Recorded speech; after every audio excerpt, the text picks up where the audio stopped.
Amis de HeroLink, bonjour. Alors, je vous ai moult fois présenté sur ma chaîne des produits HeroLink qui sont, je vous le rappelle, toute une gamme de caméras de surveillance en circuit fermé que vous pouvez installer chez vous et éventuellement consulter de vos PC, de vos téléphones portables, et éventuellement, si vous le désirez aussi, de n'importe où dans le monde, dans la mesure où elles peuvent éventuellement être connectées via un serveur à Internet. Je possède maintenant plusieurs caméras de ce type, et certaines depuis plusieurs années, et elles fonctionnent, ma foi, toujours très bien, j'en suis très content. Aujourd'hui, je vais vous présenter une des toutes dernières nouveautés de HeroLink, à savoir la HeroLink Altas, qui est une caméra connectée par Wi-Fi, et qui est aussi alimentée par panneaux solaires.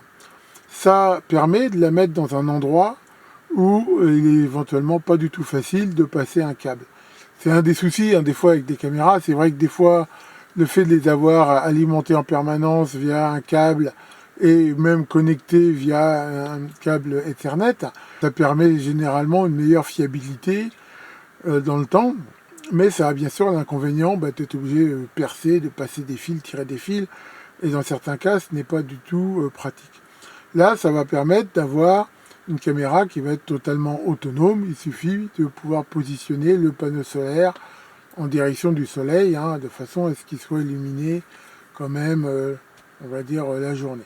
Alors cette caméra Altas, elle a deux innovations intéressantes. Elle bénéficie des nouveaux capteurs qui sont ultra sensibles, ce qui fait que même la nuit, même avec un éclairage très faible, et je vous ferai une démo tout à l'heure, on arrive à voir quasi des fois comme en plein jour, ça, c'est quand même quelque chose d'assez éventuellement intéressant.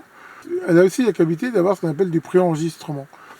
En effet, ces caméras, généralement, pour économiser leur autonomie, ne se déclenchent que quand le capteur infrarouge qui est dessus détecte quelque chose et elle commence à filmer à ce moment-là.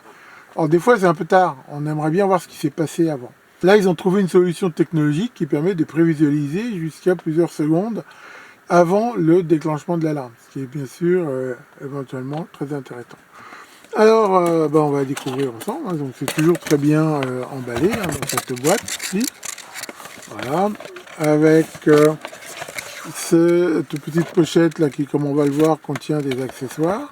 Le panneau solaire, on voit, il n'est pas très grand, mais suffit pour alimenter la caméra pendant tout le temps.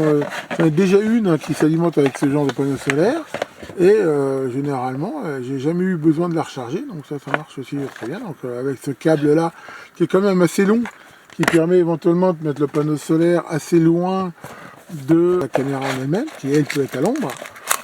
Ici nous allons avoir la caméra qu'on va regarder de plus près, voilà. Et comme d'habitude des accessoires que l'on va pouvoir détailler qui permettent de la monter.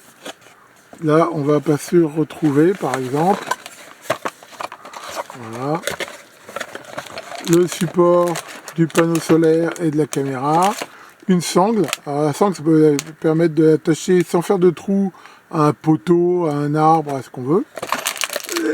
Ici, donc le câble qui va permettre de la charger la première fois et de la connecter. Et un petit peu de visserie. Donc voilà tous les accessoires qui sont livrés avec. La caméra en elle-même, voilà. Donc,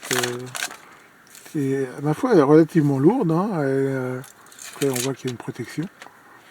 Donc là, on peut voir l'objectif, le détecteur infrarouge, éventuellement ces éclairages qui, quand il y a des détecte, peuvent quand même éclairer à courte portée. On retrouve ici l'antenne Wi-Fi.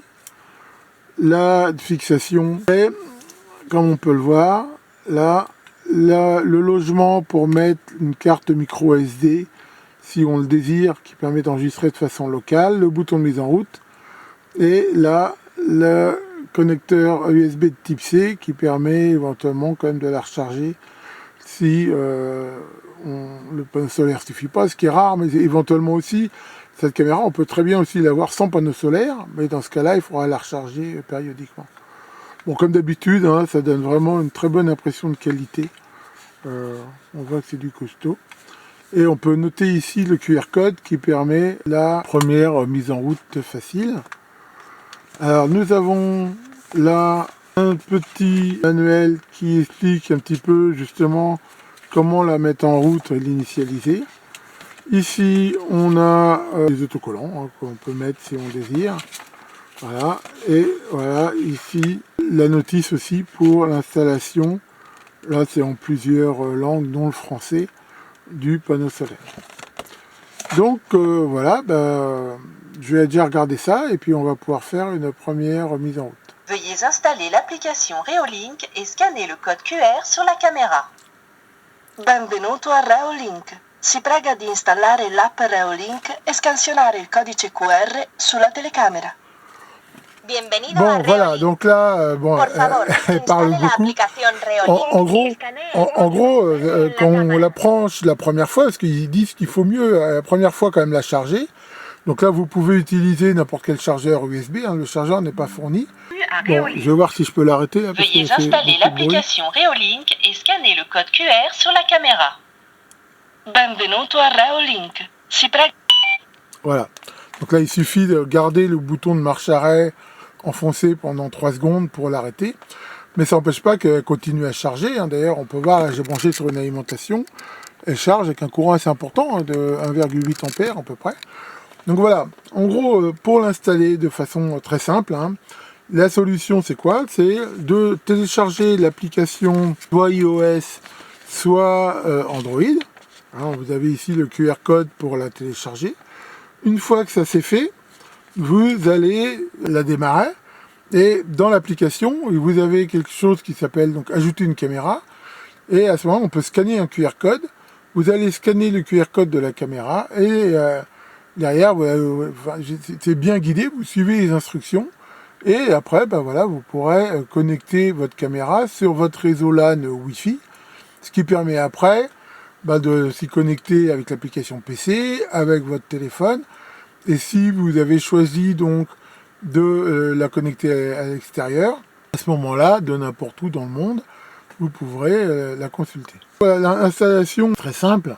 Comme j'ai dit, on peut très bien y mettre une carte SD hein, qui ici n'est pas fournie. On prenait les cartes SD de bonne qualité et il faudra ensuite la formater. On peut aussi noter, tant j'y suis, quelque chose qui est sympa chez Reolink, c'est qu'ils donnent toujours ces petits gabarits hein, qui permettent, pour fixer le panneau solaire et la caméra, de marquer de façon précise les trous à percer. Et ça, ça a l'air de rien, mais c'est hyper pratique. Et pour fixer le panneau solaire, là c'est pareil, hein, c'est vraiment très très simple. Ce panneau solaire, donc il va falloir l'orienter au mieux. Hein, donc il donne en fonction, ici dans la partie en français, les instructions pour le mettre au mieux. Et donc il faut l'orienter au sud. Voilà. Et sachant que l'angle idéal, c'est la latitude de là où vous êtes, plus 5 degrés. Donc après, voilà, après il suffit, avec un rapporteur ou il y a des applications même pour ça, de trouver le meilleur angle, ce qui donnera la meilleure solution. Et derrière, ce panneau solaire, on va le connecter à la caméra par la prise USB-C et après ça se débrouille automatiquement. Donc, honnêtement, l'installation est d'une simplicité biblique. Donc rapidement, hein, quelques précisions sur la première connexion. Je ne l'ai pas filmé parce que bon, pour des raisons un peu de confidentialité, puis c'est pas très pratique. Mais donc en gros, il vous faut donc soit une tablette, soit un smartphone Android ou iOS. Donc vous installez l'application Reolink, vous activez le Bluetooth, parce que le principe c'est qu'il y a une première connexion en Bluetooth avec la caméra qui permettra ensuite de la connecter sur le réseau Wi-Fi de votre maison ou de votre choix. Le plus simple, c'est vous avez l'application, vous activez le Bluetooth, vous connectez sur le réseau Wi-Fi que vous voulez, vous scannez, hein, c'est bien expliqué le déroulement, hein, c'est très guidé, le QR code de la caméra. Alors là, il y a un petit piège, sur mon Android, le bouton continuer, il n'était pas visible. En fait, une fois qu'on a fait ça, on ne sait plus quoi faire. En fait, il faut glisser avec le doigt pour voir le bouton continuer à la suite. Et donc, après, voilà, il va vouloir se connecter au même Wi-Fi sur lequel vous êtes déjà connecté avec votre smartphone et récupère les données. Et derrière, la caméra va se brancher. Elle va ensuite vous demander de saisir un mot de passe qui est propre à la caméra. Donc là, bien sûr, À vous d'en avoir un mot de passe sécurisé. Hein. Prenez-le, si possible, assez long. Une bonne idée, hein, je vous l'ai déjà dit, c'est plutôt d'utiliser des phrases de passe hein, qui contiennent voilà, des majuscules, des lettres, hein, genre, comme j'ai déjà dit, j'aime le pastis 51 ou ce que vous voulez. Et ensuite, bien sûr, je vous déconseille d'utiliser le même mot de passe pour d'autres dispositifs. Hein. Je vous rappelle qu'au niveau de la sécurité, il est toujours intéressant d'essayer, même si je sais que c'est un peu contraignant, d'avoir quand même des mots de passe qui diffèrent au moins d'un caractère entre chaque appareil ou chaque système que vous avez. Parce que sinon, ben voilà, si votre mot de passe est compromis, il sera compromis partout. Enfin voilà, donc une fois que c'est connecté, après ça y est, c'est mémorisé dedans, il n'y a plus besoin de faire tout cela. Et vous pouvez bien sûr l'utiliser. Alors donc, une fois que vous l'avez connecté avec votre smartphone, par exemple, si vous voulez utiliser l'application PC, ben pareil, vous l'installez l'application PC sur votre PC, et derrière, quand vous ajoutez un dispositif, vous pouvez choisir, enfin, soit il peut le scanner, mais s'il ne le trouve pas, chaque caméra a ce qu'on appelle un UUID, un identifiant unique. Là, vous le saisissez à la main, hein, vous l'avez vu, cet UUID dans l'application smartphone, et à ce moment-là, votre PC se connectera dessus. Donc voilà, dernière précision, si vous avez du Wi-Fi à 2 et à 5 Go, préférez le Wi-Fi 5 Go, a priori ça passe plutôt bien. Dans mon cas, par exemple, hein, moi j'ai trouvé un petit extender de Wi-Fi, hein, un TP-Link là, qui marche très bien, qui m'a permis justement d'étendre le réseau Wi-Fi, et derrière je me suis connecté dessus. Ça fonctionne, ma foi, très bien. Voilà, j'ai fixé temporairement ici la caméra là. Bon, je sais pas si je la laisserai à cet endroit, mais ma femme voulait pouvoir filmer ici les animaux qui passent. Donc, d'habitude, je fais toujours une petite casquette pour protéger, mais là, en fait, si on regarde bien, le panneau solaire va éventuellement déjà lui faire une petite protection. Donc voilà, alors je rappelle qu'il faut monter le panneau solaire de telle façon à ce qu'il ait un angle égal à la latitude de l'endroit où vous êtes, plus 5 degrés. Ce qui chez moi fait à peu près 51 degrés. Et donc c'est comme ça qu'il sera le plus efficace, sachant que bien sûr il faut le diriger plein sud. Et voilà, de même, ils indiquent bien que l'antenne doit être le plus verticale possible. Il ne faut surtout pas la pointer vers votre routeur, c'est là qu'elle ne sera pas du tout efficace. Donc là, comme on peut le voir, j'ai relié avec le câble fourni le panneau solaire. Et ça devrait suffire pour le charger. Hein. D'ailleurs, je ne sais pas si on voit, mais voilà, là on voit la LED verte qui clignote, qui indique que ça fonctionne. Donc voilà ce qu'on peut dire ici sur le montage. Voilà, là on voit que la caméra est installée et donne vraiment une image de très haute qualité, hein, sachant que selon le débit qu'on veut avoir, on peut choisir entre net et fluide. Donc fluide, on aura une image plus rapide, mais de moins bonne qualité. Donc ça va dépendre de votre connexion Internet. Alors un petit mot, donc une fois qu'on a connecté sur les réglages, donc on peut choisir à quel endroit on veut afficher le nom de la caméra. Là on voit que chez moi j'ai choisi de les mettre en bas là. Donc moi je l'ai appelé SICAM 23, mais on peut l'appeler le nom qu'on veut. Pareil, à quel endroit on veut afficher la date et l'heure si on veut l'afficher. Et bon là le filigrane, ça marque la marque ici Reolink. Voilà, on voit que c'est quelque chose que l'on peut tout à fait enlever si on n'en veut pas, c'est au choix. Après, on peut faire des rotations de l'image si la caméra est tournée, une image miroir si on veut voir inversé. Enfin bon, il y a un certain nombre de choses. Là, je vous conseille de mettre l'anti-scintillement à 50 Hz. Hein. Je rappelle que c'est pour éviter d'avoir des battements avec la fréquence du secteur. Bon, là, je ne vais pas revenir là-dessus, mais si vous filmez une partie d'un terrain qui n'est pas à vous ou l'espace public, normalement c'est autorisé, à moins d'avoir une autorisation spéciale. Et dans un cas comme ça, on peut mettre ici des zones, hein, comme on voit ici, voilà, de confidentialité, c'est-à-dire qui seront masquées lors des enregistrements et de la visualisation. Bon, là ici c'est pas mon cas, donc je le mets pas. On a quelques paramètres avancés.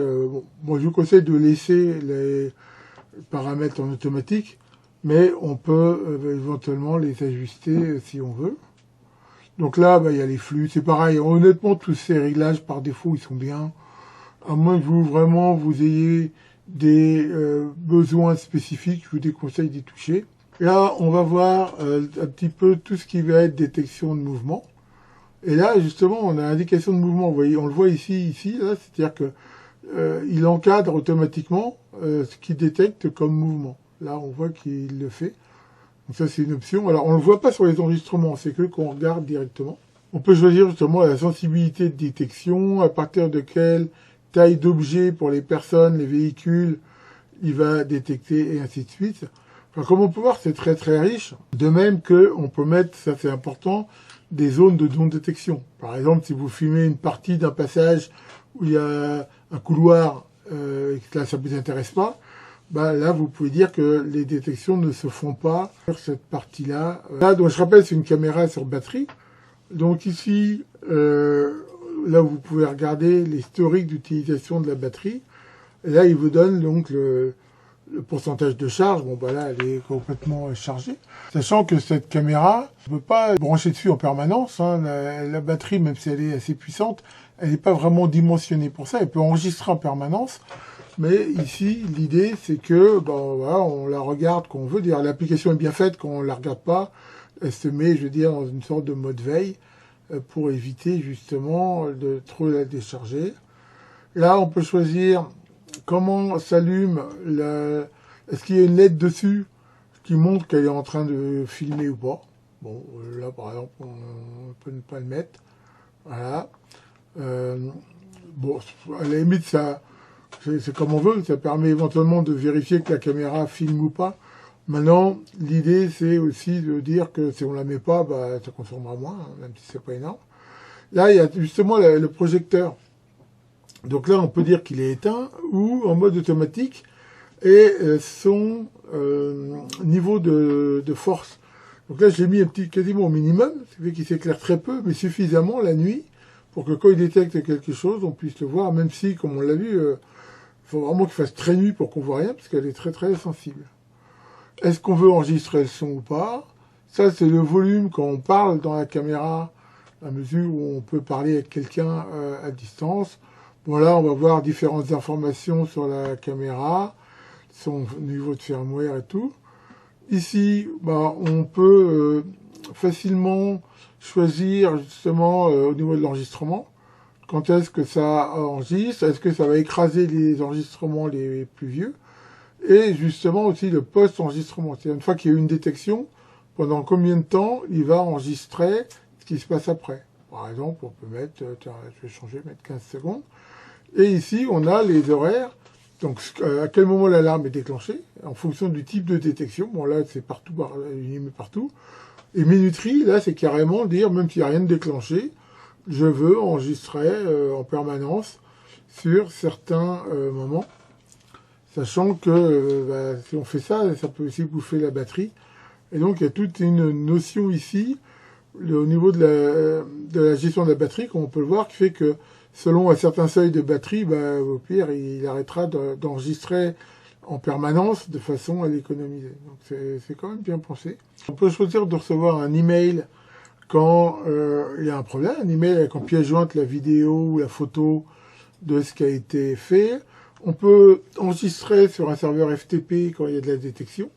Donc ça permet d'avoir les images éventuellement dans un autre endroit que chez soi. Donc c'est intéressant. Même si la caméra est détruite, on aura les images. Est-ce qu'on veut déclencher une sirène quand il y a un mouvement de détecté? Donc ça peut faire une alarme. Ici, est-ce qu'on veut avoir aussi des alertes? Enfin, voilà. Bon, ici, il va y avoir tout ce qui va être réseau. Donc, comment on le connecte au Wi-Fi et comment.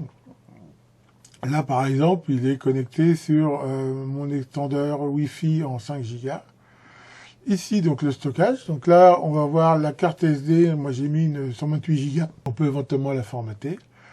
Et ici, donc, différentes informations système. Voilà. Comme le mot de passe de connexion, une protection contre le hacking. Alors ça, c'est quelque chose que je vous conseille de faire très attention. C'est la date et heure. Par défaut, il n'est pas sur le fuseau horaire. Donc là, il faut aller dans configuration et le régler de telle façon à ce qu'il soit sur le bon fuseau horaire, ce qui fait qu'il affiche bien la bonne heure et avec le format qui vous plaît bien. Et ici, donc, je vous conseille de cocher la mise à jour du firmware automatique. Il y a déjà eu une mise à jour, je l'ai corrigé 2-3 petits problèmes sur le timelapse depuis que je l'ai. Reolink, ils mettent à jour régulièrement leurs produits, donc ça c'est plutôt bien. Alors maintenant, regardons un petit peu ce qu'on peut faire ici au niveau de l'écran. Donc là, le bouton ici, le micro, permet de parler. Là, je dis hello, comment ça va? Et là, le chat, bon, je pense pas que ça. Voilà, on voit qu'il tourne la tête parce qu'il m'a entendu parler. Voilà, donc ça permet de parler, en sachant qu'ici, on peut très bien, voilà, activer le son. Et à ce moment-là, on entend aussi le son de la caméra. Même s'il n'y a pas grand-chose à faire. Alors, si on parle, peut-être qu'on va entendre l'écho, parce qu'il y a un petit décalage. Voilà, on l'entend un petit peu. Ici, on peut déclencher une alarme sonore. Voilà, si je clique ici, ça fait du bruit. Et donc, ça peut déclencher... Alors, là, c'est pareil, si je coupe les sons, mais là, on devrait l'entendre, normalement. Voilà. Bon, apparemment, ça fait pas trop peur au chat. Ça permet d'allumer l'éclairage à fond. Donc là, pareil, à distance, hein, si on veut éclairer quelque chose. Ici, on peut à tout moment déclencher l'enregistrement en local de la caméra ou prendre un snapshot. Donc ça peut être intéressant. Vous êtes en train de voir quelque chose, là, vous dites, tiens, ça, je vais le garder. Vous cliquez dessus. Alors ça, par contre, ça n'enregistre pas sur la caméra, hein, ça enregistre sur votre PC. Et pour finir, ici, la fonction timelapse. Voilà, je suis en train de faire un timelapse. Et on peut ici donc le voir. Par exemple, là, on peut, c'est assez riche, hein, on peut choisir l'heure de départ, l'heure de fin, le nom de la scène, tous les combien on veut prendre. Et alors, bien sûr, ça va générer des images prises à intervalles. Donc ça peut aussi être assez intéressant. Alors bien sûr, l'idée, c'est que si on a choisi d'enregistrer sur la carte SD, à tout moment, on peut venir consulter. Donc voilà comment ça se passe. Hein. On va voir ici les différents jours où il y a des enregistrements. Là, par exemple, le 23. Là, on peut faire des filtres. Est-ce qu'on ne veut voir que les déclenchements par des humains, autres par des animaux? Voilà. Et ici, donc, on voit les différentes vidéos. Et on peut les regarder. Par exemple, là, si je veux regarder celle-là, il suffit de cliquer dessus. Et voilà. Et là, on voit... Voilà, je suis passé à cet endroit-là et on voit que la vidéo m'a détecté. Et c'est très intéressant, hein, c'est un des avantages de cette vidéo. On voit qu'il filme avant la détection. Voilà. Et ça, c'est vraiment intéressant parce que d'habitude, ces caméras-là, avant, elles commençaient à filmer que quand il y avait la détection. Ce qui fait qu'on loupait le début. Là, par exemple, on voit que on arrive à voir avant. Et ça, c'est vraiment intéressant. Par exemple, là, on voit d'où j'arrive. Si elle avait commencé à filmer quand je passe sur le chemin, on ne saurait pas si je venais de la droite ou pas. Là, par exemple, je suis en train de revenir. Voilà. Et ainsi de suite. Donc, on peut comme ça très facilement voir les informations. Alors, on peut les télécharger. Voilà. Et à ce moment-là, c'est pareil. On peut faire des filtres, dire de où à où. Et on peut sélectionner, à la limite, si vous voulez tout télécharger. Et tout télécharger d'un coup, ça évite de les prendre une par une. Et on peut comme ça les télécharger en local pour pouvoir après les regarder. Alors maintenant, je vous propose très rapidement de voir différentes vidéos que j'ai téléchargées à partir de cette caméra, ce qui va vous permettre de juger de sa qualité, qui est excellente. Alors, ce qu'il faut savoir aussi, c'est que donc elle est très sensible la nuit, et que rien qu'avec, par exemple, une pleine lune, on arrive déjà à avoir une très très bonne image. Par contre, quand il fait nuit noire, comme je vous l'ai montré tout à l'heure, hein, il y a une lumière qui s'allume en cas de détection, mais elle est vraiment très faible. Hein. Si vous êtes de l'extérieur, vous la voyez quasiment à peine. Et là, je vais vous montrer que dans ce cas-là, vous allez voir que le film que j'ai pris là de nuit, il est je veux dire, en pleine nuit, et avec ça, on arrive très bien à voir, et surtout en couleur, ce qui est assez rare, parce que d'habitude, souvent, c'est plutôt en noir et blanc. Donc voilà, je vais vous montrer quelques petits exemples d'images que je téléchargeais. Alors, il y a quand même quelque chose qu'il faut savoir, c'est que le format utilisé, c'est-à-dire ce qu'on appelle le codec qui code ces vidéos, c'est du HEVC. Et que sur Windows, par exemple, par défaut, le codec n'est pas présent. Ce qui fait que quand on veut lire la vidéo avec les soft, je veux dire Windows standard, il dit qu'il connaît pas le codec. Alors, il propose de le télécharger, mais alors, maintenant, c'est payant. Alors, c'est pas cher, c'est 1 euro, je crois, enfin c'est 0,99 €, mais enfin bon, trouve ça un peu limite sur le principe, mais enfin bon bref. Toujours est-il qu'il y a ça. Si vous ne voulez pas installer ce codec, par contre, si vous utilisez un soft comme VLC par exemple, là le codec est dedans, et c'est un soft gratuit, là vous pouvez très bien le regarder comme ça. Enfin voilà, il faut quand même le savoir. Donc voilà, je vais vous mettre ici donc ces quelques extraits, je mettrai en commentaire en dessous à quoi ça correspond, ça va vous permettre de vous faire une idée. Alors voyons cela.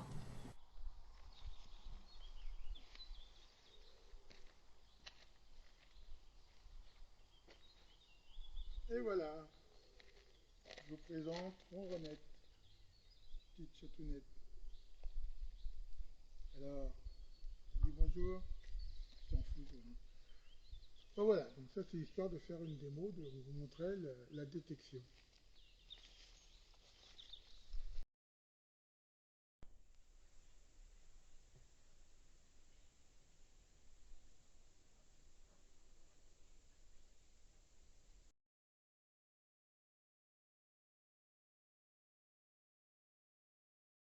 Voilà donc pour la présentation de cette caméra qui j'espère vous aura intéressé. Bon, présentation un petit peu longue, mais je pense que ça valait le coup quand même de la montrer en détail. Et encore une fois, un excellent produit, je veux dire, au niveau de la qualité, il n'y a rien à dire. C'est vrai que bon, moi je suis équipé quasiment entièrement maintenant en caméra Reolink. Alors c'est sûr qu'elles sont un petit peu plus chères que d'autres modèles qu'on peut trouver, mais enfin bon, la qualité et du hard et du soft est vraiment là. Et honnêtement, d'ailleurs, on voit maintenant, il y en a depuis plusieurs années, ça bouge pas, c'est vraiment très stable, très costaud, donc j'en suis vraiment extrêmement content. Ce nouveau modèle Altas, il existe en deux déclinaisons, le modèle fixe que je vous ai montré, donc qui filme toujours au même endroit, et un modèle mobile, je vous avais montré d'autres caméras Reolink mobile, que l'on peut donc piloter ce qu'on appelle en PTZ, qui veut dire Pan, Tilt, Zoom, ce qui permet éventuellement de la diriger à distance pour filmer plus ou moins ce qu'on veut, et qui dispose d'un système donc de tracking qui en plus, voilà, quand ça détecte quelque chose, ça peut le suivre automatiquement. Bon, honnêtement, je trouve qu'à l'usage, souvent, ces caméras, enfin, tout dépend de ce qu'on veut faire, mais pour faire de la surveillance, c'est vrai que celles qui sont fixes, c'est aussi, à mon avis, mieux. Bien sûr, il faut les mettre de façon stratégique, même si c'est parfois hyper frustrant si on ne voit pas ce qui se passe. Sachant que chez Reolink, je vous avais aussi montré ça, ils ont aussi des caméras avec des très très grands angles à 180 degrés. Et ça, c'est aussi vraiment super sympa. Enfin voilà, maintenant, vous pouvez aller sur leur site, vous verrez qu'il y a énormément de choix. Donc comme d'habitude, je vous mettrai en commentaire de la vidéo le lien sur cette caméra, si ça vous intéresse d'en avoir plus. Et comme je suis en lien avec Reolink, ils ont eu la gentillesse de me donner un code promo que je vous mettrai aussi en commentaire de la vidéo, ce qui vous permettra d'avoir une réduction si vous l'utilisez, sachant que, attention, ce code promo n'est valable que sur la boutique Reolink, pas si vous l'achetez sur d'autres sites. Oui, Caroline, tu te posais une question, c'est quoi ta question? À quoi ça sert les hélices sur les avions? Bon, ça sert principalement en fait à rafraîchir le pilote. Et à la preuve, quand l'hélice s'arrête, tu peux voir que le pilote, il commence à être vraiment sueur. Là-dessus, filmez bien et à très bientôt pour de nouvelles vidéos.